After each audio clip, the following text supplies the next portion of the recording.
জিলিপি মূলত আফগানিস্তানের খাবার। মুঘল সম্রাটদের হাত ধরেই বাংলায় জিলিপি খাওয়ার প্রচলন শুরু।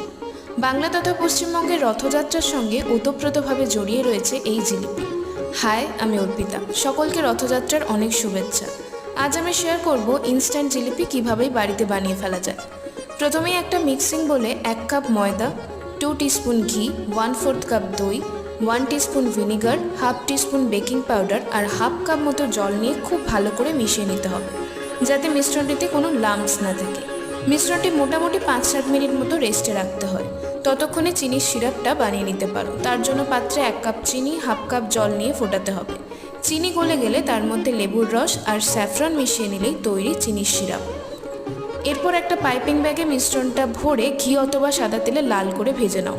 এরপর 3-4 মিনিটের জন্য চিনির সিরাপে ভিজিয়ে গরম গরম পরিবেশন করো ইনস্ট্যান্ট জিলিপি।